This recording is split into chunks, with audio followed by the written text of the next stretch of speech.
With some pretty significant severe weather occurring this past week, with even a derecho event affecting Illinois and Indiana bringing upwards of 90-mile-an-hour winds and thousands of power outages. Could we expect to see more of that this week? And also be breaking down the Independence Day forecast, see what you could expect. All that coming up in this video. Hey y'all, welcome back. Looks like we do have some more severe weather today, as there has been an enhanced risk issued over here by Kentucky and Tennessee, with a slight risk running that here in the yellow, which includes over here by New Mexico and parts of Texas.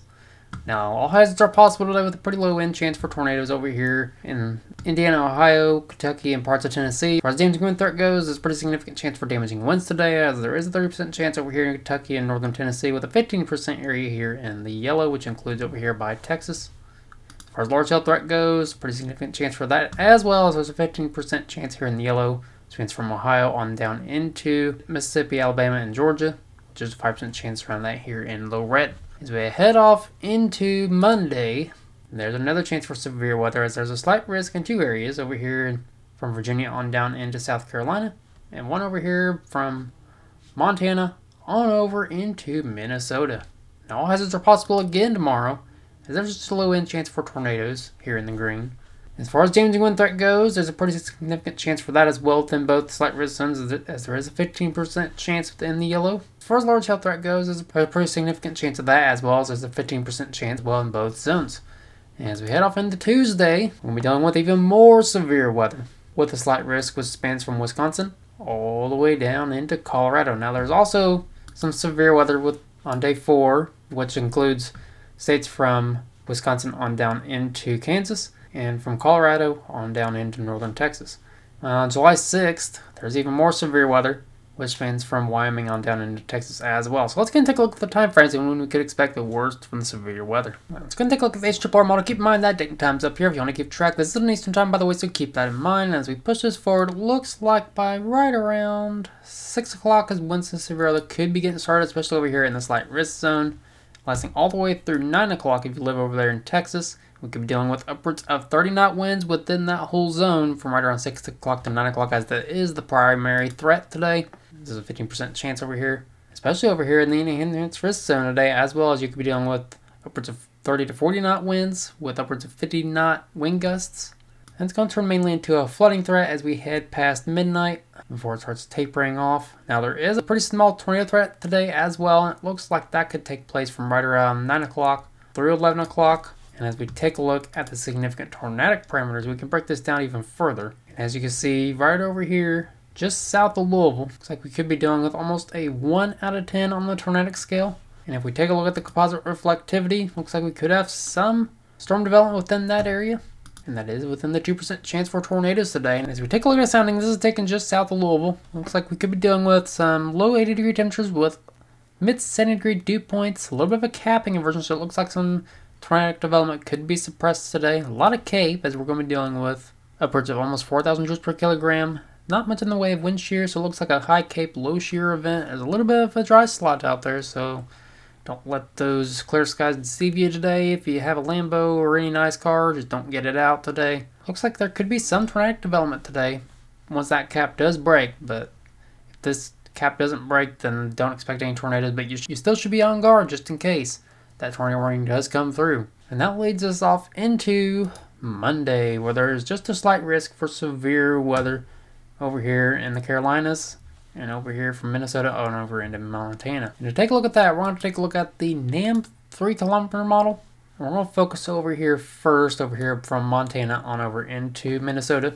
As we push this forward, it looks like we could be dealing with some non-severe thunderstorms through the early morning hours of Monday, before it starts clearing out, destabilizing the atmosphere, before some renegade supercells could start firing up by right around 6 o'clock through right around 8 o'clock. And this is when I think our greatest chance of seeing a tornado could be, as the tornadic parameters are going to be almost a 1 out of 10 on tornadic scale over here in South Dakota, and almost a 2 out of 10 over here in Billings, Montana. Keep in mind that there is just a 2% chance for tornadoes within this zone today. Once we get past 8 o'clock, it looks like it's going to clear out a little bit before we're going to be dealing with our damaging wind threat, as that is the primary threat today, as well as large hail. And it's going to start to clear out by right around 5 o'clock in the morning, as we're going to still be dealing with some rain showers out there. And so we take a look at the sounding within this zone. It's taken right around 7, 8 o'clock over in Montana. Looks like we could be dealing with upper 60-degree temperatures with upper 50-degree dew points. Not much in the way of a capping inversion. A lot of CAPE. 3,000 joules per kilogram. It's basically thunderstorm fuel. As far as the wave's kinematics go, wind shear basically is what it is. It's a 3.3 enhanced Salicity index. So it looks like a pretty sufficient day for tornadoes. Nothing off the charts, but still, you should be on guard today if you live within the 2% chance for tornadoes from right around 5 o'clock through 8 o'clock today. Then we focus our attention down here in the Carolinas on up into New Jersey. Now it looks like we could be dealing with some early morning thunderstorms before we're going to be dealing with some renegade supercells by right around 9 o'clock through midnight before it starts to calm down through the early morning hours of July 4th.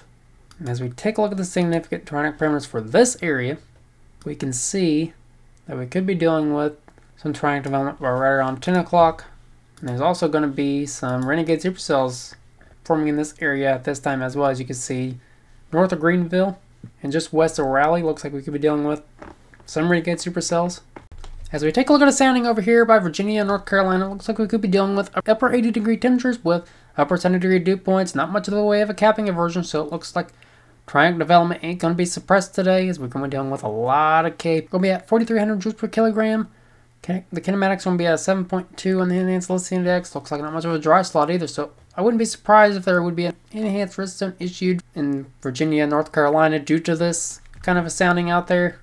But either way, wherever you were under, just make sure you're weather aware, regardless even if it's a 2% chance for a tornado. So again, if you live within the slight risk zone from South Carolina up into New Jersey, I'd expect severe weather to occur from right around 10 o'clock through right around midnight, 1 o'clock.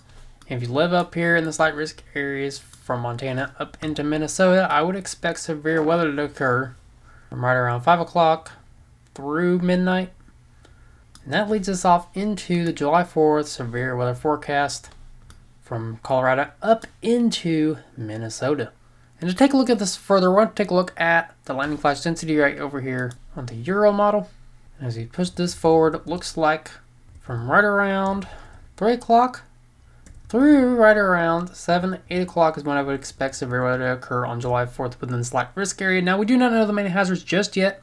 Now, we'll keep y'all updated on the Twitter page, so make sure y'all go follow that if you want to keep updated. And that leads us into the July 5th risk area, which spans from Colorado down into Texas and from eastern Kansas on up into Wisconsin. It looks like on July 5th, could be dealing with some severe weather from right around 1 o'clock through right around 6 o'clock before it tapers down through the early morning hours of July 6th, where there's even more severe weather. So it looks like we're going to be dealing with a busy weather pattern coming up. And this is going to be focused over here from Wyoming on down into Texas. Now it looks like in this area, could expect some severe weather from right around 5 o'clock through right around midnight. Is when I would expect some severe weather in that area. So now we know the time frames for the severe weather for the next 6 days.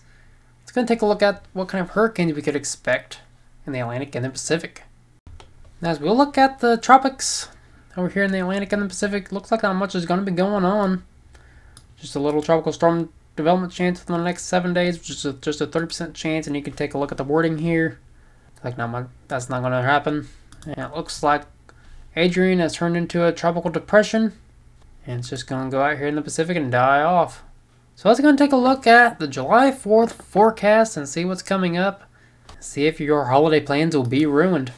And to take a look at what we could expect as we head towards July 4th and onwards, we're going to take a look at the 500 millibар height anomalies. The blues represent troughing pattern and the red represent the ridging pattern. Basically, the reds are the good weather and the blues are the bad weather.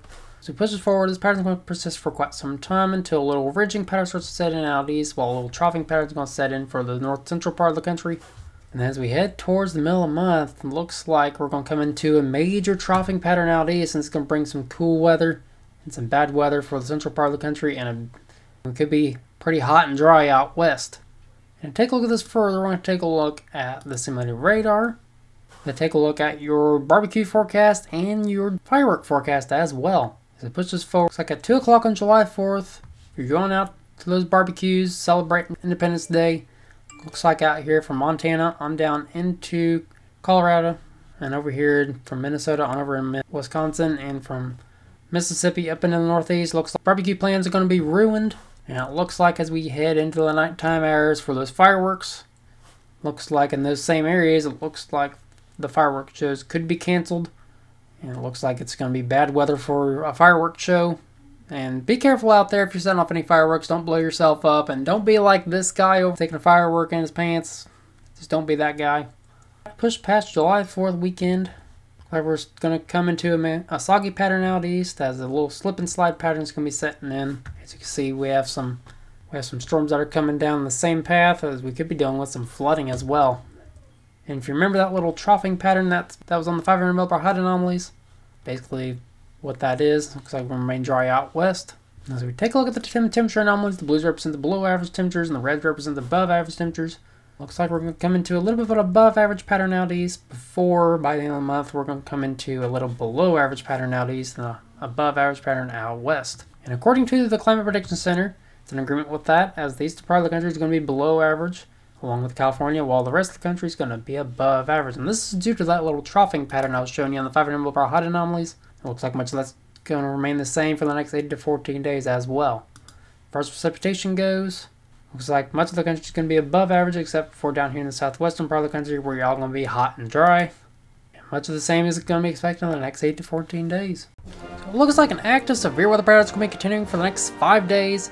If you live within any of those risk zones, please remain weather aware. Know where when that severe weather does go off, release storm shelter, basement, interior room, closet. Make sure the batteries are fresh in the weather radios, and make sure those phones are charged up as well. Now, the primary threats for the next couple days mainly going to be a damaging winds and large hail threat. A tornado cannot be ruled out though. So again, remain weather aware.